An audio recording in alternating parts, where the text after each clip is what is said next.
All About Beer receives underwriting support from Trillium Brewing Company. They understand the importance of independent journalism in the beer space, and their support helps fund original work.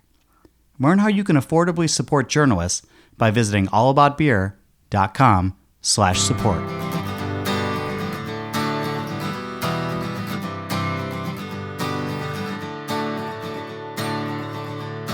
Welcome to Drink Beer, Think Beer, the podcast that gets to the bottom of every pint. I'm John Hall, and strap yourselves in. This week is a conversation with Ken Correll of Human Robot, the Philadelphia-based brewing company that specializes in lagers. We're talking about how to build a hospitality program, the importance of festivals, being creative in a controlled space, and just about every tangent we can pull out during our time together.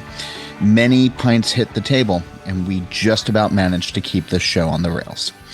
First, I've been talking about this on the show for a while. You hear Andy Crouch at the cold open of the shows. But the way we're able to keep bringing original content to the beer industry and to curious beer drinkers is through your support. We've created an affordable underwriting program that is easy on your budget, helps you get visibility, and is an altruistic way to directly fund writers, photographers, and editors. Please visit allaboutbeer.com/support to learn more and to sign up. When you're at the website, poke around a bit. You can read some of the recent articles. You can go through the archives. You can tune into other podcasts like Brewer to Brewer, the All About Beer podcast. You won't be disappointed. You can also follow us on social media at All About Beer to keep up with everything we have going on. We'll get into the show in just a moment, but first, this episode is brought to you by Barrel One Collective, and I'm joined by Greg Beckett, the New York field representative for Five Boroughs Brewing Company, and that brewery is part of the Barrel One family. I'll ask you what the draft beer scene is like in New York and how Five Boroughs fits into it. Sure. So the draft beer scene in New York is a complex beast. I've seen a lot of different sales teams around the country, and New York is just so competitive, so dense. Every brand wants a chance to play in New York. Five Boroughs has been around for a good chunk of the New York craft beer scene, and one of our biggest things is, welcome to our New York. We want to be all inclusive. And I think we're a brand that, at least stylistically, falls into that. There's no crazy, intense, adjunct forward beer. It is just straightforward two-style beer that anybody can enjoy. So what was the inspiration then that led to this Five Boroughs Draft Drops program? So historically, over the years, Five Boroughs has always done some limited time offerings over I'd say since 2018.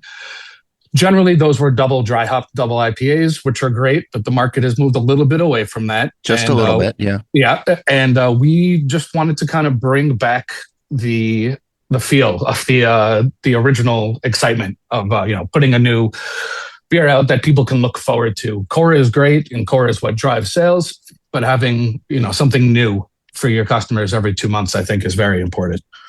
Thanks, Greg, and you'll be back at the bottom of the show to talk more about Five Boroughs, and we're thankful for the company's support in sponsoring this episode.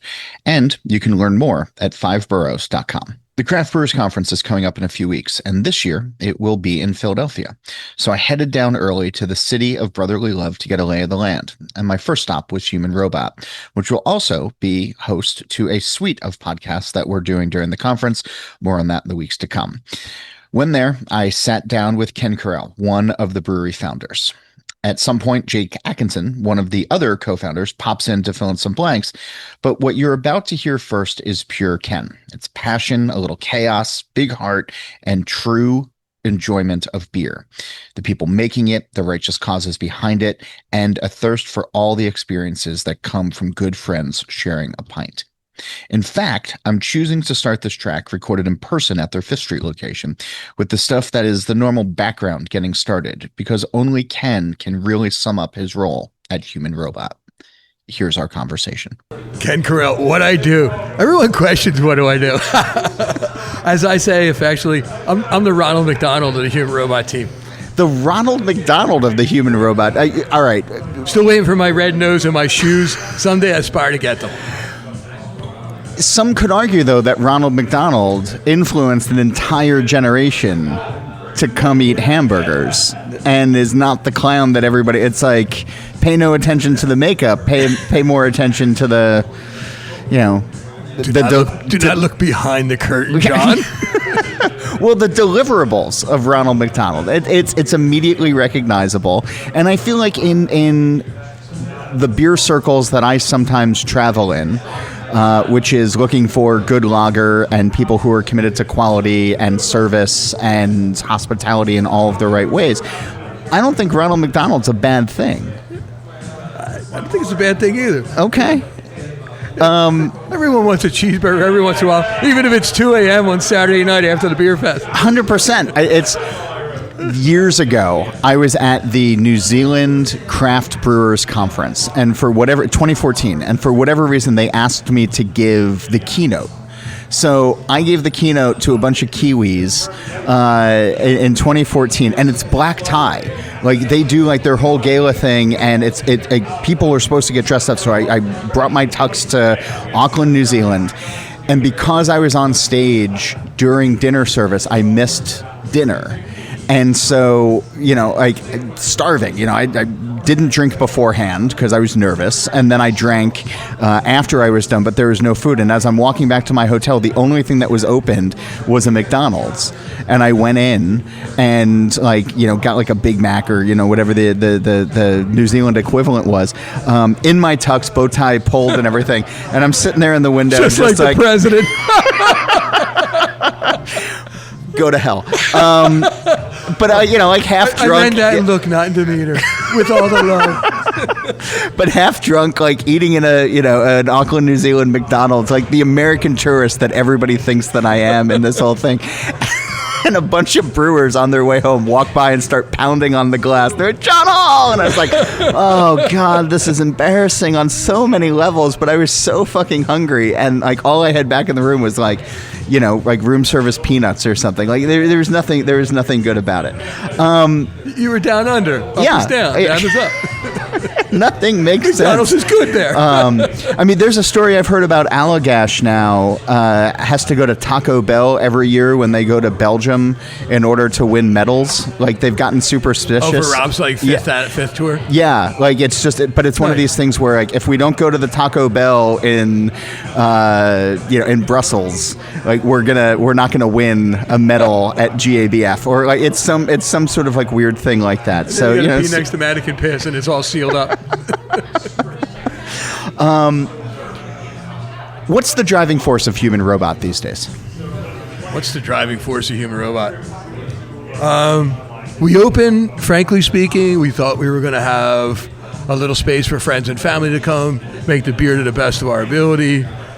Fortuitous for us, a gentleman named Andrew Foss came in and met us as a consultant, had formerly worked here with the St. Benjamin's Brewery, and really was a game changer for us.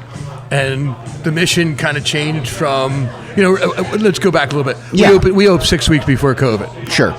So what we were going to be... Which is wild to me because you guys have that air of being so established. Like you've been around forever. And I know you have, but like there's something about the brewery feels like it's been an institution longer than it's been an institution. Well, thank you. I appreciate that. I mean, we all have been in the industry while Jake was in beer sales. Andrew had worked for a number of breweries, had built a number of breweries in the Philadelphia area.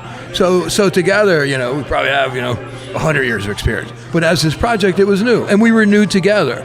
But COVID came. We had to shut the doors. Yeah. We kind of made a flip. We put some beer through the window. But it gave us an opportunity to spend a year together, learning about ourselves and everyone doing every kind of different job aside from brewing. And it was fortuitous for us. So what we thought we were going to become and what we became are quite honestly two different things. What did you think you were going to become? We thought we were going to be a little spot for friends and family. I own this bar called Memphis Taproom. Yeah, and I want to get to that. Another $200,000, we could have another beer bar.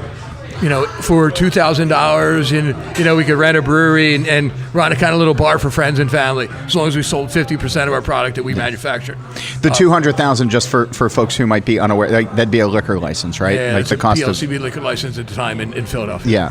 Yeah. Come to Jersey, it's triple that at this point. Yeah, it's commodity don't driven. come to Jersey. It's also because of why it's so expensive in New Jersey. It's really why the brewers in New Jersey have such a problem fighting the establishment of the restaurant association, because these poor folks have had to put out $3 million in cash to just go about selling alcohol. So we've created this war between the two that shouldn't really exist, but does. Yeah. That's a whole other conversation for a whole other podcast for a whole other. Yeah. But being a small little tap room, that's even like harder to do than said, right? Because harder to do than what? Than to just say it, like, oh, we're just going to be a small little brewery tap room, like that kind of thing. Like, because there's so much more that goes into it. And your experience with the Memphis Tap Room, one of the great beer bars of Philadelphia for as long as I can remember, that must have dictated the experience that people have when they walk in here for the first time. Because like I walk into a lot of breweries, a lot of small breweries, and even as good as the beer is, if the hospitality is not dialed in, like, you notice immediately. But when it's working with so much, juice behind it and so much tradition and history behind it, you just kind of take it for granted. Like, oh, that was just a nice experience, and I can focus on the beer, I can focus on the decor, I can focus on whatever else, if the hospitality is dialed in. So, like, your time as a publican and then into the brewery world, what did you bring over from that first side to the second side that you wish more breweries were paying attention to?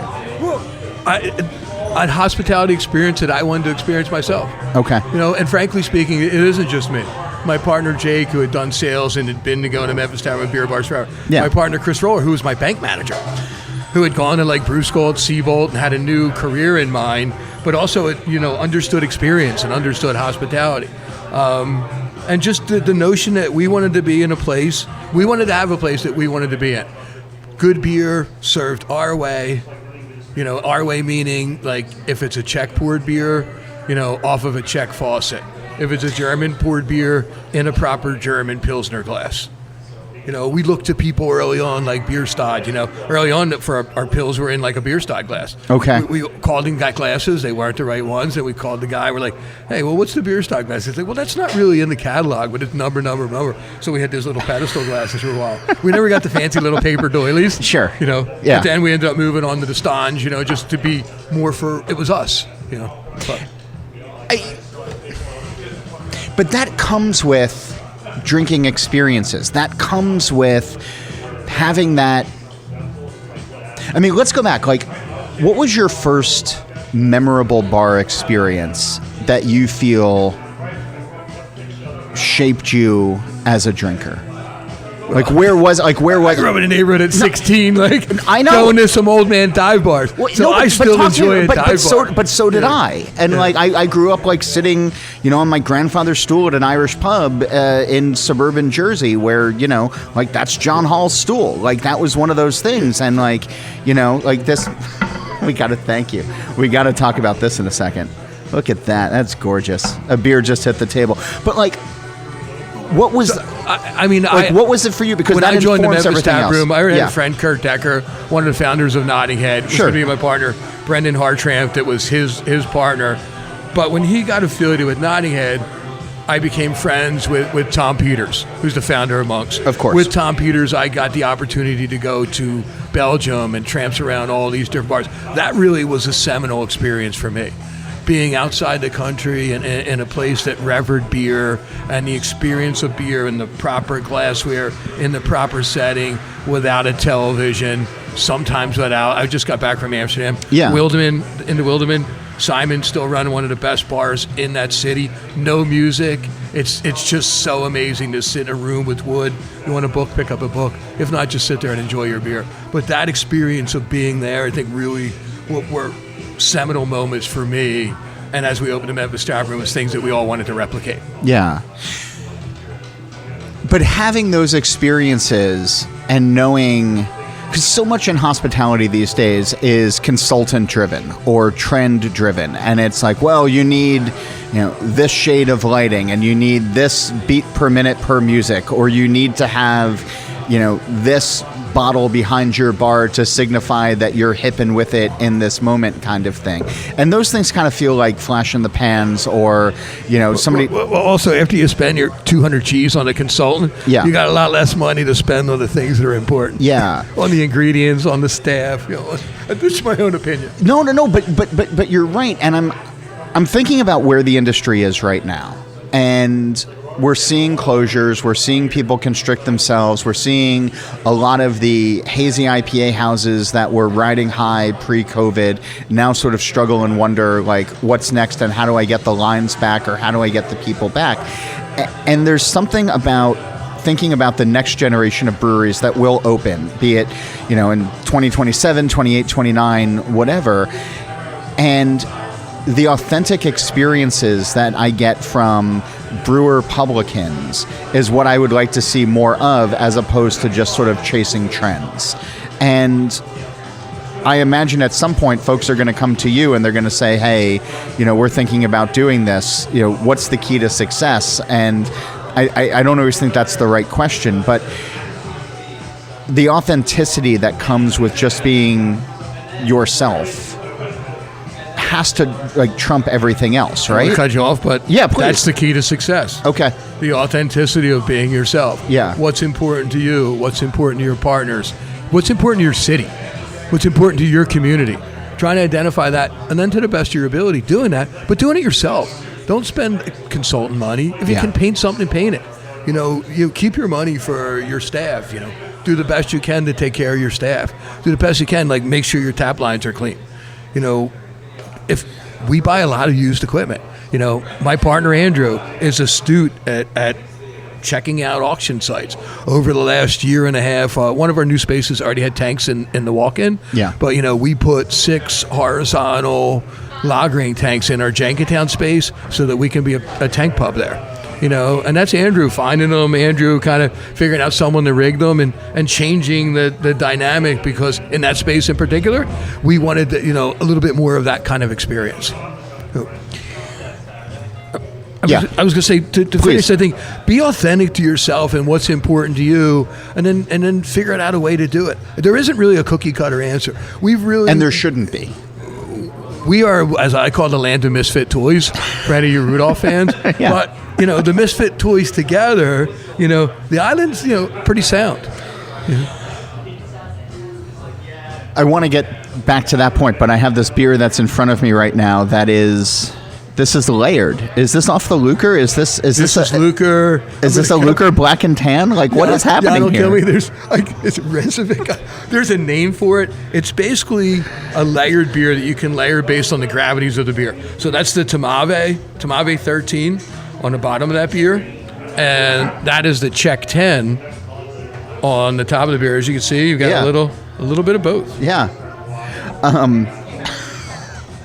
I mean, there's that line from Jurassic Park where it's we were too busy thinking about if we could that we never stopped to think about if we should.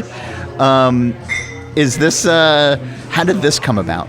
Was this just you guys messing around, or is this So we have a friend that's a tapster from Prague, Magda. Yeah. Works at Magda's Pult. Magda did a visit here with the folks from Lauren Wine. Sure. And previous to us having Lucre trainings, came in and spun us around the Lucre faucets as she knew.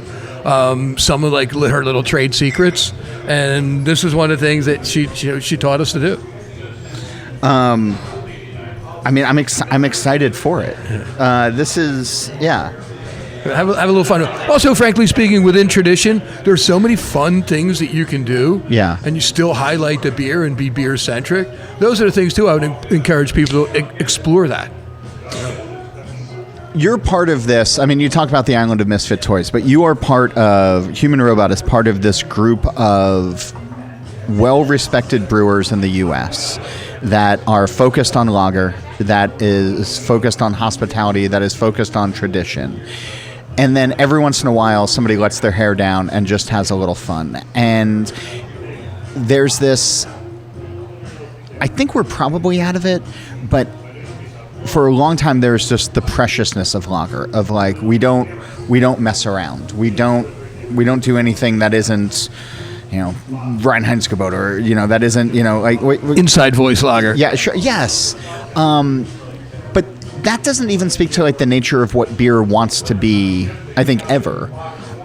It's just, sometimes some tightly controlled folks do it. Like, well, I would say the Germans are very serious about their lager. Yeah. We had a German beer hall where people are serious. Mm-hmm. They're dancing and chugging and laughing and having fun, great times in the community. Yeah. Are people too precious with lagers these days? Or are people still too precious with beer these days? The nature of craft? Among my friends and family, no. Okay. But and I'm thinking like some of the best lager breweries in the country for me. Yeah. The Goldfingers, the Halfway Crooks, the Good Word. They're all doing great things, but they have fun and they have a sense of humor about it. Yeah. Does that help bring new drinkers into the fold? I hope so. Okay. There's all this talk throughout America about why people aren't drinking beer. Uh-huh. I'm going to spill my 2 cents on that. Please. Because if there are 10,000 brewers in America, maybe there's 7,000 making subpar beer and selling it to kids for $8 to $10 a pint. Yeah. And you'll get a PBR for $2 at the corner bar. PBR is easy drinking. The other beer was awful. Yeah. I don't have the real answer other than do the best you can, do specials, evangelize. If somebody tells you don't like craft beer, kind of bring them into the fold. But there's a real issue in America today about how to get this generation of kids. I don't want to say drinking like we're forcing them to drink, but if they are going to pick up a drink in their cup, the beer's there sometimes. Beer's there often. No, and I've said this, I don't know how many times, but countless times, but it's one of these things where if I walk into a new to me brewery and they're like, oh, we have a, Czech Pills on, or we have, a Helles, or we have like whatever. And I drink it, and it's like, this is not like, how long was this in the tanks for? What did you use on this? And it's like, oh, well, it was in for 10 days before we, and it's like, are you what? There's a lack of respect. Our fermentation times are a little less than people expect. Yeah. I was at we run a beer panel one time. We were invited by Greg at the Grand Delancey. Oh, sure, in New York. Set up and Agostino from Beerifico was there, and the question came to Andrew about lagering times, and I'm sitting in the back room like, don't answer it. And he answered in like 26 days, okay, or something like that. And someone on the German side leaned over, was like, that's very refreshing. And he made some quip about folks in America that lager forever and the beer's awful. Sure. I was gonna say, I always hear the one that the beer's been lagered for many moons, and then you have it like, oh, maybe you should have pulled it out 2 months ago. Yeah, I mean, it's timing and it's tasting and it's all of that. But when some folks are like, yeah, we put one out in 10 days, it's like, it's not an IPA. Like, this is not, well, even an IPA in my own, and by no means am I a brewer, but I'm going to comment. Sure, yeah. Shouldn't be out in 10 days either. Sure. You got a little, I'll call it hop burn, you can call it green, you can call it whatever you want. Some people think like the Czechs with diacetyl think that's a proper flavor in the IPA world. We're like, oh, we're going to sit that thing down for a few weeks. Yeah. So, and I noticed that with my first beer as well, that that diacetyl was not there. And there's some, the Cohesion guys kind of like it, and some of the other folks, that are making it kind of like it. And, it's a feature, not a flaw for some folks. And then you talk to Ashley Carter at Bierstadt, and, she will scorch this earth before she has diacetyl on a Pilsner. But it is... you found what you like, and you found what speaks to you guys. I've often had friends tell me I should make this beer and I should make that beer. Yeah. And I would tell them I'll stay in my lane. Sure. My partner, Andrew Foss. Yeah. He's found what he likes. Okay. He knows what that beer should be. Yeah. He has a kind of expression. We're talking about taking it out of the tank. It's like, why sit on dead beer? Sure. But it's really, I have to give him all the credit in the world. Going back to the Ronald McDonald quip. Please. I could be the biggest jackass in the world because, I go to festivals, they come over and drink our beer. Our beer's okay. So they're not going to they can't ridicule us on the beer. They can ridicule on me.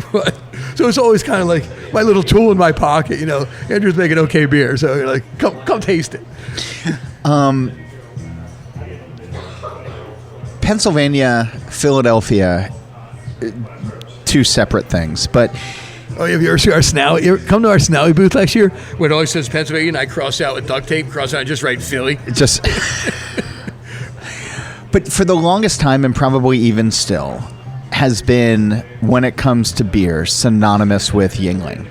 which to me is just an undrinkable lager. Synonymous with what? With Yingling. It's trash. Okay. Well, hold on though. Yingling makes go for it. Yeah. Yingling makes Lord Chesterfield Ale. Sure. Great beer. Okay. Yingling Lager. Yeah. It's trash. Okay. I don't disagree with you. I wasn't expecting that response. Sorry to my friends that enjoy that beer. Give me the red, white, and blue. We used to get the red, white, and blue. What is red, white, and blue? My family is from Frackville, which is over from Jarville, which is over from Pottsville. Sure. So the coal miners originally came over from Ireland. That was their local. Is there actually a town called Frackville, or is that just what you all call it? No, it's been Frackville forever. Oh my gosh. It's not made up. Okay. I digress. No. But when I was in college, I would send one of my roommates $9 for a case of Yingling Red, White, and Blue, which is just like a cheap kind of PBR beer. Okay. Or we would get the Lord Chesterfield Ale. I don't know if you've ever had that beer. No, I've had Chesterfield Ale. That beer's really good. Yeah. Instead there's this trash lager they've been trying to push on us. The worst was maybe 15 or 20 years ago, they had all that Calvi commercial. Go to a bar, order a lager, and you'll make sure that you get this. Like, no, I didn't order trash. Yeah. I want a lager. But that worked. Give me a Hams. But that marketing campaign worked where people were just walking into a bar and ordering lager down here. And I was with a friend, probably a dozen years ago, and we went into some bar. I forget, it wasn't like a bar of, note. And he was just like, "You want a beer?" I was like, "Yeah." And he's like, "All right, 2 lagers." It's like, "What?" And 2 bottles of green Yingling showed up, and I was like, that's why I said the grass likes them, because they're green, because they're trash. Yeah, but also, but I was so surprised that's how well that marketing campaign worked. That all you had to say was a generic style of beer, and you got Pennsylvania's largest brewery, I imagine. Right? I think they probably do more than Sam Adams do. Yeah, but what's the challenge in the first city in America that lagers were made? Yeah. So what's the challenge? Crazy then? That became the Pennsylvania legacy. Yeah. So what's the challenge then for a brewing company like Human Robot going up against, when all somebody has to say is lager? Yeah, I don't know. I don't think there is a challenge with that. I really don't. I think the challenge is more if you're serving a lager beer and it's not a PBR, it's not a High Life, and your price point is closer to a pale ale. I think that's the more of the challenge. Yeah. But I've had people come in here since day one that say they like this beer, they like that beer. We'll put them right on a check 10. They'll have the check 10. They're like, I really like this, and then you start the little pathway. Yeah, because you guys have that benefit, right? And that was I think the hard part of craft, even 15 years ago, where somebody would walk in and they say, well, I'm here with my dad, but he only drinks Yingling, or I'm here with my dad and he only drinks Coors Light, or Mick Ultra, or insert some generic beer here. And there were craft breweries where it's like, well, we have a blueberry Hefeweizen. Maybe he'd like that. And it's like, I just said 3 beers that... Get me the hell out of here. 100%. I told you not to bring me here. But you have that opportunity where you can be like, oh, you like Hams, oh, you like Coors Light, oh, you like Corona, and you can kind of point them towards something that... check 10. Yeah, check 10. If it's Corona, we make something called Dresden Codex, which is our Mexican dark lager. The Dresden Codex is one of the noted codices actually authored by the Mayans. That's why our Mexican lager is Dresden Codex. Great beer, easy drinking like a dark Modelo. Yeah. In our Jenkintown space where our Czech beers are made, we also make basically a light like a corn lager. Yeah. That's just for that space. So some of it is just finding, put a couple beers in front of them. But Czech 10 is our introductory beer for someone like that. Kind of neutral in a lot of ways. Easy drinking. And if you actually like the taste of beer, you're going to like it. How many locations do you all have now? We have 5, actually. Okay. One is a shared space. It's a card space, like for trading cards. And a taster called Doubles with Keith Shore. That's right. Kind of fun, funky little space. All right, I want to go back to that in a second because I remember that from my research. But having 5 different spaces... And you're talking about Mexican lager does well in one space versus another. What's the balancing act for 5 different spaces, right? Because you need that one sort of guiding principle. Going to point back to Mr. Foss. Okay. He runs Point in his program. That was his idea to make that beer. We were making a dark Mexican lager. The chef in that partner restaurant, James Beard nominated. Chef Dio loved that beer. him and Andrew talked a little bit. Andrew's like, I'm going to make you this other beer. So it really, everything in terms of what beers we're making emanate from him. But we may identify a need like, hey, Andrew, this is the new space. These people are like asking for it. But, at the end of the day, he's the man. Yeah. But it can vary by neighborhood what people are looking for. And then you want to meet them a little bit as well. It's as much as in your image, but also like, hey, if one thing is moving versus another. Frankly speaking, I would say that happens more with the other parts of the drink program than the beer itself. Really? The beer are very similar in each space. Now, the sales may vacillate a little bit up and down. And if we do identify something in one of the particular spaces, maybe we double down on that a little bit. Okay. But for the most part, no, the beer program is the beer program. Okay. We make, probably 2/3 of our beer are probably lager beer. Make some hazy beer. We have a kettle sour series called Splash. It's kind of fun for, those type of things. The community changes, though, really happen more. Jenkintown's a full bar. Fifth Street has some canned cocktails. And each manager's allowed to identify on their own what they think their community wants. Okay. Some of it's done a little interaction with the community every once in a while. Like Jenkintown, we would do a focus group. Yeah. But the beer program pretty much is, human robot beer, which, to go back a little bit in the beginning, human beers, lager, traditional for us, mostly lager. Robot beers, stupid kettle sour, hazy IPA, more experimental. Dress code, our Dire Irish Stout is on the human beer side. If we're doing like a vanilla barrel-aged stout, that's on the robot side. Early on, we even had 2 different menus. Did you really? Oh, yeah. Okay. You went up and down left board. Yeah. With the human beers and the robot beers. Over time, the humans actually outbeat the robots. So, we look up today, 1, 2, 3, 4, 5, 6, 7, till we get to the Baltic Porter. We'll throw it in there too. So 8 of those are traditional beers. There's a West Coast IPA, so 9 traditional beers on the board. Yeah. Maybe like 3 other ones. So for us over time, the humans have definitely outranked the robots, and we find that kind of holds pretty consistent across the board at most of the tasting rooms as well. Okay. Is Underberg the constant at all of them as well? 1,000,000%. Okay. Yeah. Talk to me about your love of those bitters, that herbaceous. It's just fun. It's fun. It's something that you can do. It's camaraderie. It speaks to German traditions that weren't, frankly, that big in my city. It's funny watching Underberg grow over the last few years. It's become a phenomenon. It really has. And what's funny, we were on that surfboard pretty early, so it's been fun to like ride it out. And like we were, I don't know if we started. At one point, we were one of the biggest accounts in America. I don't know if we could, like we have a friend who's also our local Underberg rep. So like you see the belts and you see everything all the time. Yeah. So, it's I don't know. I can't really speak to it other like we all love it.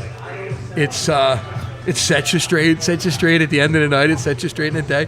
And it's fun to ching these little bottles and introduce that to your friends as they come in. Yeah, it's a very social, everybody gets together, like in the beer space, there wasn't always, like let's have a shot.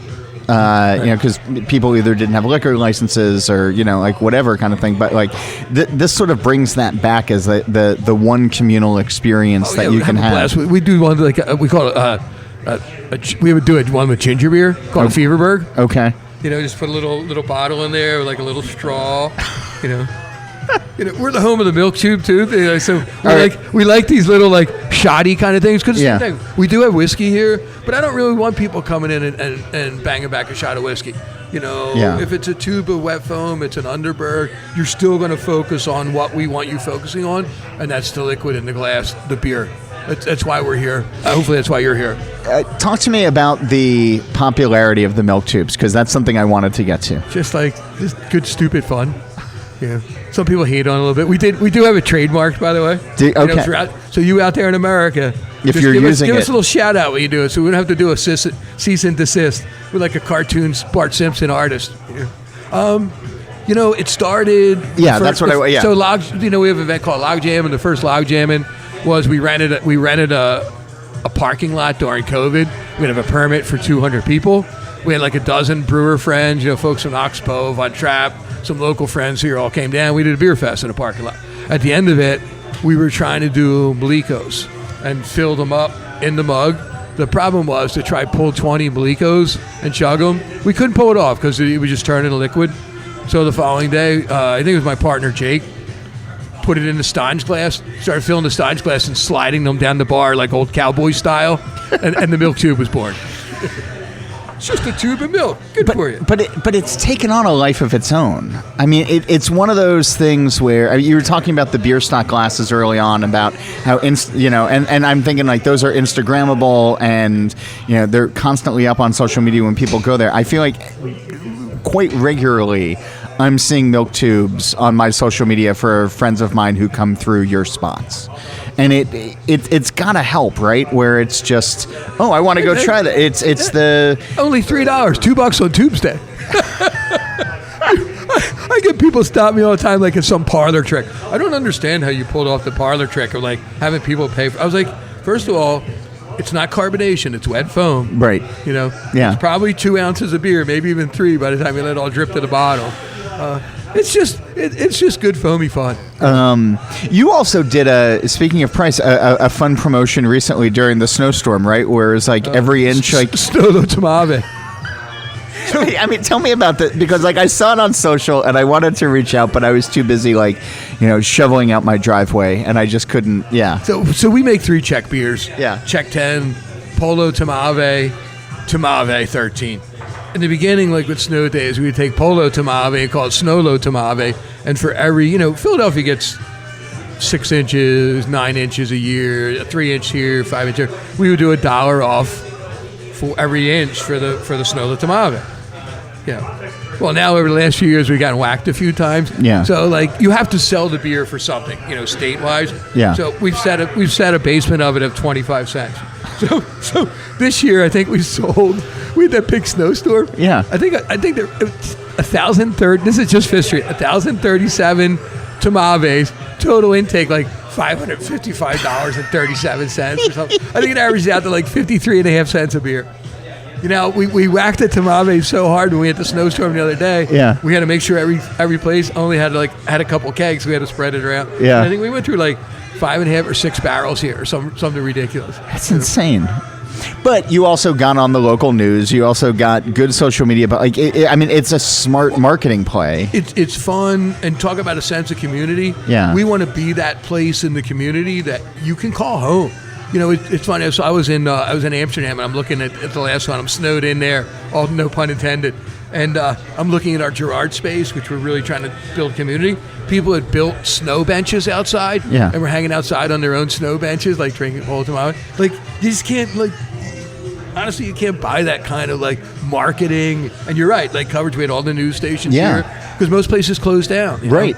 It's a snowpocalypse. Yeah. Snowpocalypse means for us, let's come out and have some fun. Yeah, let's sell beers for 25 cents. Well, we'd prefer to send them for more, but, every once in a while, we made our bed, now we have to lie in it. Let's talk about that sense of community. And you alluded to this a few minutes ago, but with Logjammin', your festival that you started, there's a number of very cool lager festivals that are out there. They each kind of do their own thing in their own way. Logjammin', I've had the occasion to visit once in the years that you guys have been doing it. I'm told I had an excellent time. It's lager beer. You'll never get drunk.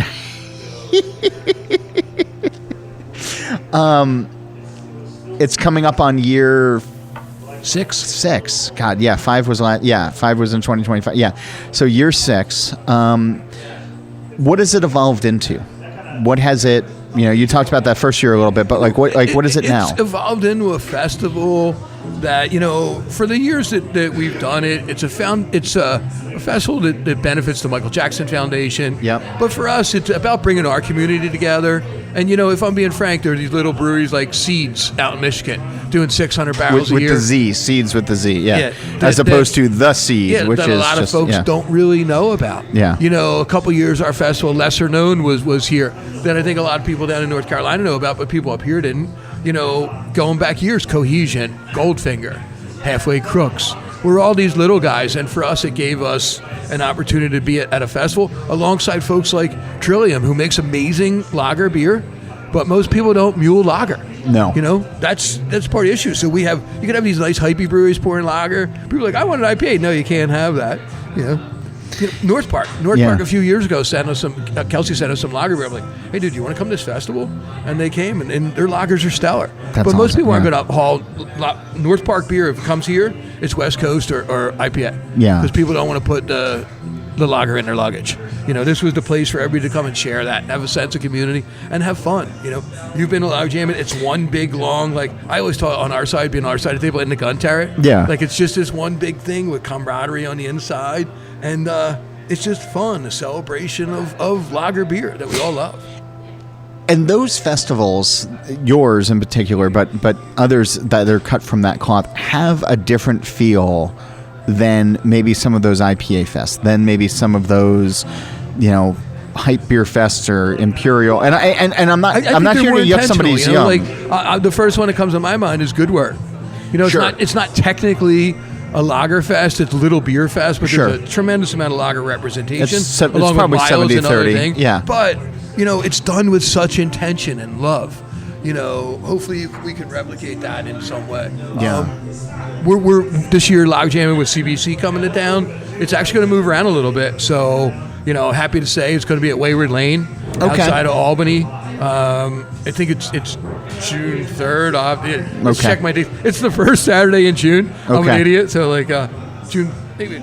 But we can look it up. Yeah. It's this sense of community in the lager thing, and the fact that the lager world can come together and have a festival celebrating something that we all want to drink. June 3rd is a Wednesday, so you can go to Albany. 6th, so it's June 6th. But yeah, it's Yeah, it's a Wednesday. It's the first ever Wednesday fest. Man, I would go to that. Yeah. You know, like weekends are precious with the family. Like, dude, but if I was like, you got to come next year for the holiday stumble. Okay, we do an event in our Jenkintown space. It's back in the day, Notting Hill would do a thing called Royal Stumble. And it was like 12 of the best breweries. They were getting whoever kicked the keg first was like the champ. Well, we replicate that every year in Jenkintown. Complete shit show. 12 or 14 local breweries. The same band, Kevin Hansen's band that played in the old one. Oh, it's just so amazing. And it's dead between New Year's and Christmas. Okay. You know, people are like, oh, I can't go to work. I was like, take a day off. It's the greatest thing ever. It's a pajama fest. Okay. So it's between like noon and 4. You know, next year we're on an invite list. Take it home. My wife will make us Korean food afterward. It'll be a blast. I'm down for it. I want to know for the Craft Brewers Conference this year, which one of you has locked down Delco Donnie for, do you know this guy on Instagram? He's got Delco Donnie just has probably the best Philly accent that's out there, and he sings cover songs.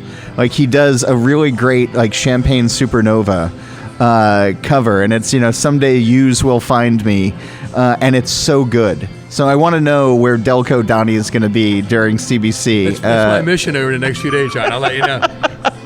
Now my new mission is also to meet Delco Donnie. He's fantastic. Delco Donnie, if you're listening right now, yeah, we got a beer. It's waiting for you here. It's we want to hear Sinatra the Philly way. Stop it! How dare you? How dare you? We've had it my way. Oh no, please! You just don't know. It's up to yous. News York. Just don't know. The water's so deep. Stop it! That's killing all of my Jersey sensibilities here. It's just breaking my heart. Delco Donnie. I want to jump back to the location you were talking about, the trading cards, and because what I've seen in the last couple of years. Are we ordering beers? Is that what we're doing here? God love you. No, I'm bringing my partner Jake. Oh, okay. Come here. Get over here. Yeah, we're live. Yeah, we're live on. We're live. Yeah, we're live on air. Doubles is Jake's brainchild. Yeah. My partner Jake Atkinson. I was sitting here for one. Yeah. I'm gonna get us some beers. Okay. Doubles is his brainchild with Keith Shore. Hello. Shore. Okay. So we're talking doubles very quickly because like we weren't planning on this. Just tell everybody who you are and what you do. I am Jake Atkinson. I'm one of the co-founders with Kenny. Hi, Jake. Yeah, I do all the day-to-day stuff. I just got back from Florida the second. Yeah. You're walking through, and Ken's like, "Hey, come be on the radio." Oh, there's a podcast in the tasting room. Yeah, Nice. like, oh, that's fun. Yeah, I didn't get the memo. Yeah. But no, we to fill you in really quick, we were talking about all the various locations that you have, and we were talking about the location with the cards. Yes, doubles. Doubles. So me and Keith Shore, Yes. who you know from Mickler, I Sure. assume, Yes. we became friends because we both actually have shore houses in Ventnor. Oh, okay. And Which is one of the purple spaces in Monopoly? Ventnor Ave? It's yellow. It's a yellow space? Yellow. Okay, sorry. Baltic is Baltic, yeah, okay, is purple. sorry, yeah. And it's on the same row, right? correct. It's just a couple of houses now. Anyway, Yes. go ahead, yeah. There was the biggest card show in the world, basically, was in Atlantic City. Yeah. Keith has been doing stuff for Topps and was like, hey, are you into baseball cards? I was like, I was when I was 12. Sure. You know? And so he said, let's go to this show. And it kind of rekindled some stuff in me.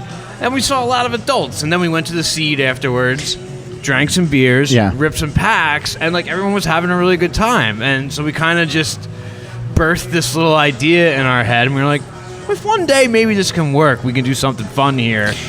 And we found a location, yeah. So, I mean, craft is a niche. That's a niche. Uh-huh. When you combine two together, it works? Yeah. Like, so, like dive, because, like, I feel like for as long as craft has been around now, it's been siloed. Mm-hmm. And it's, well, you can come here and drink our beer and then you can go and do something else. But, like, as we've seen more, musical acts open up, it's a tube.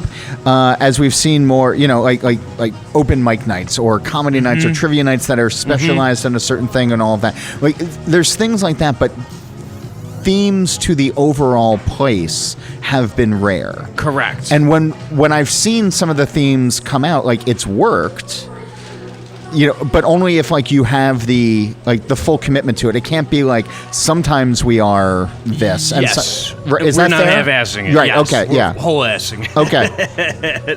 So, for instance, like tonight, we have an event where we take 4 boxes of cards. Yeah. You pay $35. You come in, you get a random team and a beer. We open all these boxes of cards together, and you keep your team. Okay. So it's a really good social way because in a lot of ways, the card collecting industry is not social at all. Good, because I wanted to dive into that. It's not social at all. People have these breaks, as they're called, and it's just a guy online that you're watching open these packs, and then he mails them to you. This is a way that everyone can get together, open these packs, maybe trade some cards, and do it while having a couple beers. Because it's not just for kids anymore. I mean, hell, kids can't even afford these cards these days. They're so expensive. Yeah. So it's really a bunch of 40-year-olds like myself and with Keith, disposable income. Yeah. That were into it when we were 12. Yeah. That are like, all right. And a lot of people do bring their kids in, too. So they have a beer, their kids ripping packs, and it's super, super fun. It's like, sorry, we're not saving for your college retirement. Yeah, like, this is, maybe we'll hit Dad needs an NFL rookie grand. card. Yeah. You never know. We need the Tommy DeVito rookie card. But that also speaks to the changing nature of beer and drinking and bars, and people are not leaving their houses. And COVID, I think, really hurt that in a lot of ways. People made their homes this is a way comfortable. to force you to come. Yes, and and I mean, you're not, it's not knife poured into it. No, I mean, of it'd be course. like a very But it Philly gives you thing. a Like, we'll pelt you with batteries if you don't come to our bar tonight. But, like, it's just another reason. Yeah. And, like, but do you find that, like, when you, because, Kenny and I were talking before about just, like, the hospitality angle and, giving people a place to feel comfortable when they walk in and all of that. So, like, when you can bring them in with cards and then give them the experience that they have afterwards, like, do you find that, like, are they going to other locations? Absolutely. Are they getting out of their shell just a little bit? There's a lot of card people Sure. that have never even heard of Human Robot. Yeah. And vice versa. There's a lot of people that are into Human Robot that were card people like me when they were young, and they're like, maybe I'll get back into this. And they come to one of these events, and they're like, this is great. This is a lot of fun, And it's just a great social atmosphere. And with me and Keith running it, people have a good time. Like, Keith's a very popular kind of like famous-y guy, and so like people are really into, especially in the card world too, because he did a lot of top stuff. Yeah. So people are really into like being able to meet him and interact with him, and just have this really nice social gathering. You know, it's nice. I like that. Before I let you go back to whatever it is you were doing before Ken pulled you in here, Craft Brewers Conference is coming up soon. Yes, sir. What is the one or two Philadelphia things that outsiders, when they come in, what should they experience? Oh, God. I mean, I don't want to just say get a cheesesteak, because that's like so... But it's the truth. You got to get a cheesesteak. Do you? I mean, or roast pork. I was going to say, you got to go to Tommy Nick's and... you go to Nick's and get a roast pork. Yeah. Or John's roast pork, and you can get both, because their roast pork and their cheesesteak. I would always pick the roast pork over the cheesesteak, personally. I kind of agree. Yeah. I kind of agree. Poe does both, so I would have to give him a shout-out. You can get both of those things here. When you're here at Human Robot. Huh? Yes. When you're here at Human Robot, you can get both a roast pork and a cheesesteak from Poe. Okay. Otherwise, there's a lot of history, so I'm really into history. So I'd say go down to Independence Hall, go to Carpenter's Hall, go see all of that. Yeah. Go just walk around in an old city and just get that feel of everything. The first post office where Ben Franklin was. It's awesome. It's a really cool history here. So definitely that too. Perfect. Cool. Awesome. Thank you, sir. All right, John. All right. Nice to meet you. You as well. All right, I'm going to let Ken jump back in here. You've poured milk tubes for us now. You've poured. These are. I mean, it's less foam than I would have thought for. So this is Sauser.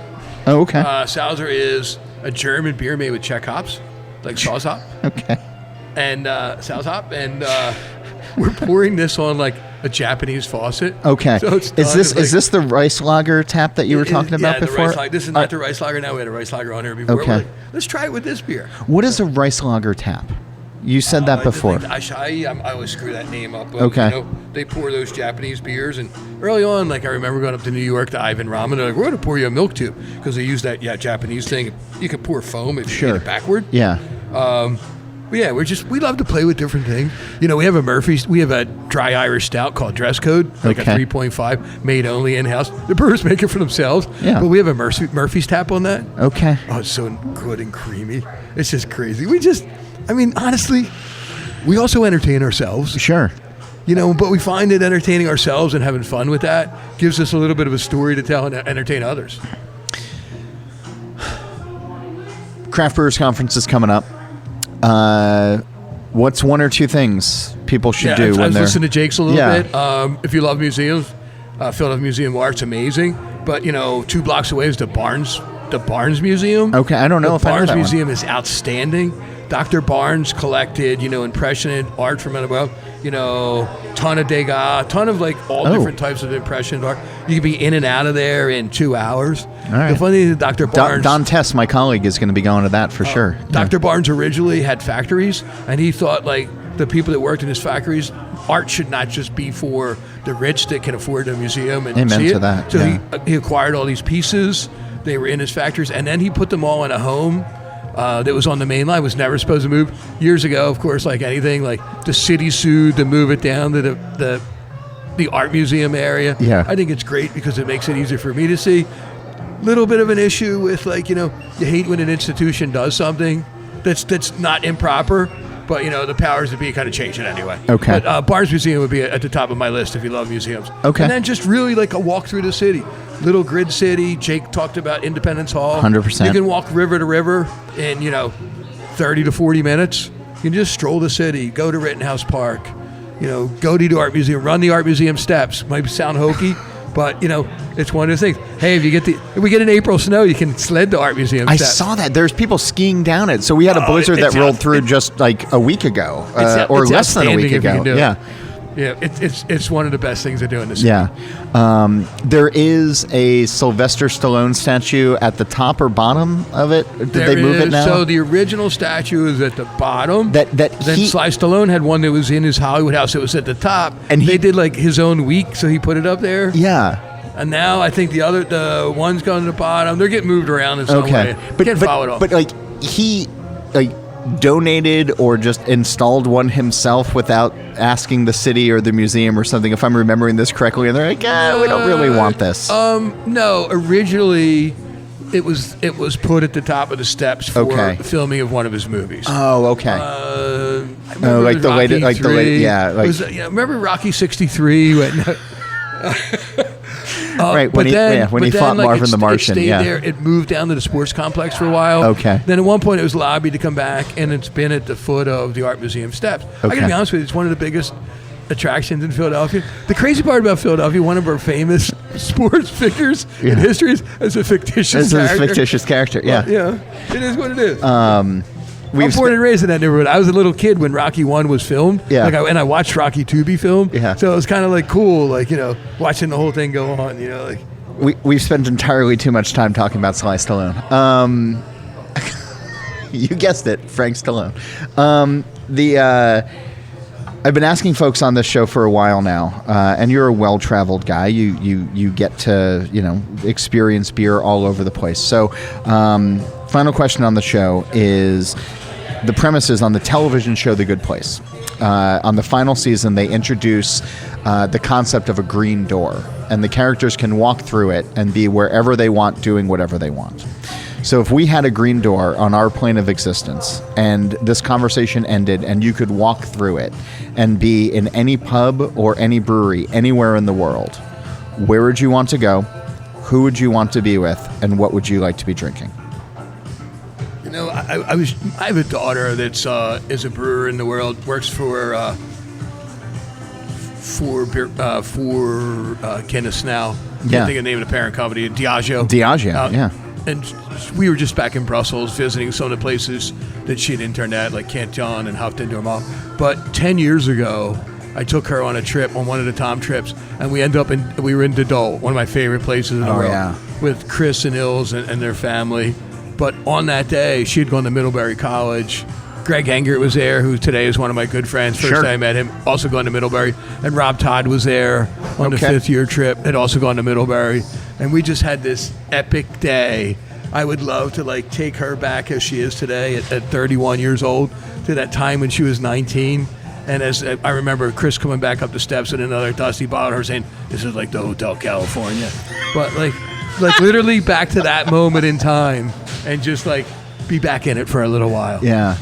Naive to what's going to happen in the world, what's happened so far. Of course. Oh, I love that. If it was place and time, that would be, that had to do with booze. I think that would be it for me right now. Yeah. I'm really excited about CBC this year. I don't always love it when it's so close to home because I like to travel.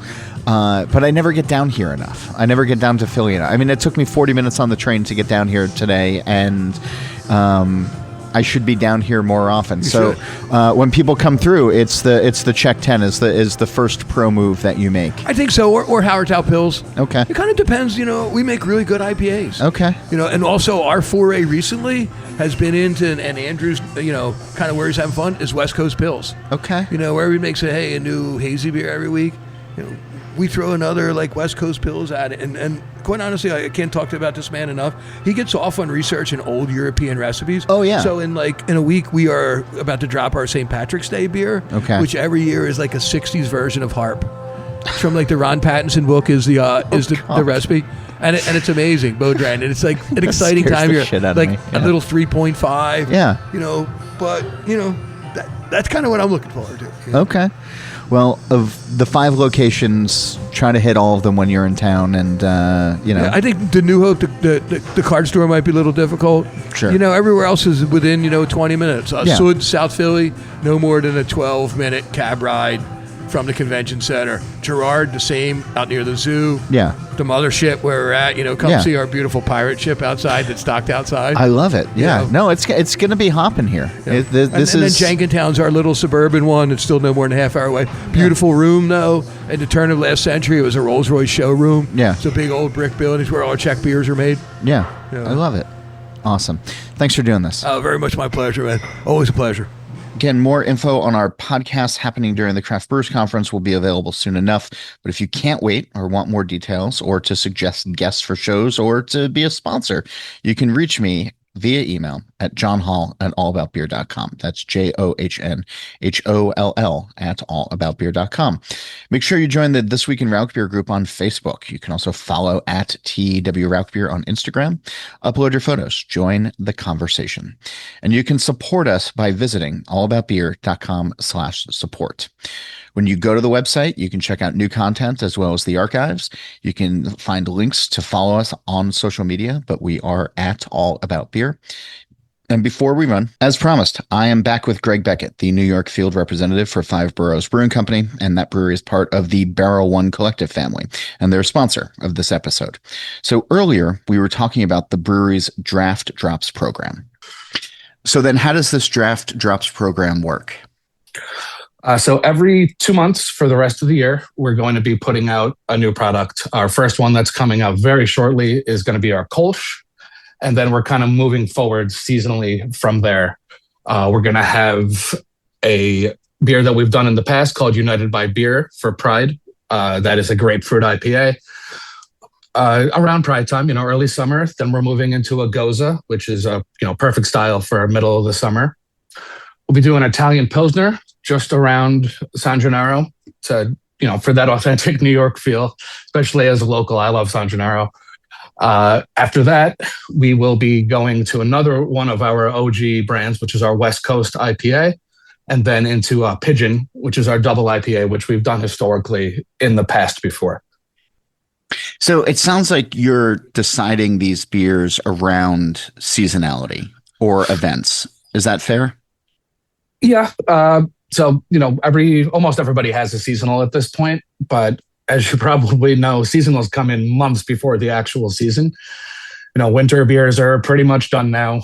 Yeah. Summer beers are coming in now. So it's nice to have something as a seasonal overlay as well. If you're not ready for a summer ale in March, I get it, but a Kolsch always works. So do you have any favorites that are coming up? You just listed a bunch of the beers earlier, but what are you excited about? As excited as I am to see the OG brands like the Goza and the West Coast IPA, I would love to see the Kolsch, which I'll be able to taste very soon, just because that is a brand new thing. And as far as I'm concerned, Five Boroughs has never done it, and I've been working with them since 2019 on the supplier side. And for those who are unfamiliar with Five Boroughs, can you give us the quick background on the brewery, the brand, and what it represents?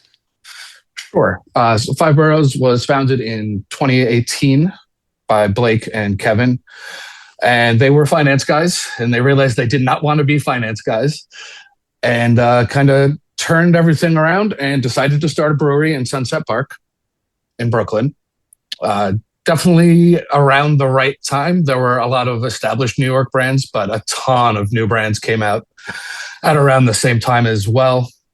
And the whole concept behind the brand was to be everywhere, to be in every store, every bodega, every bar, a brand that really resonates with New Yorkers, especially with our new tagline, "Welcome to our New York," I think really fits that original mission statement of the brewery. Thanks, Greg. Appreciate you talking about Five Boroughs, and we're thankful to Barrel One Collective's support in sponsoring this episode. You can learn more at fiveboroughs.com. If you like smart audio content, a reminder, All About Beer has a separate podcast channel. Search and subscribe now on your podcast platform of choice. Listen to shows like Brewer to Brewer, which is now a weekly show. The All About Beer podcast with M. Satter and Don Tess. Still This Beer has new episodes every Monday. The BYO Nano podcast comes out on the 15th of every month. As for this show, Nate Schweber does the music. Jeff Quinn designed our logo. I'm John Hall. New episodes release every Wednesday, and that's when I'll be back again to drink beer and to think beer.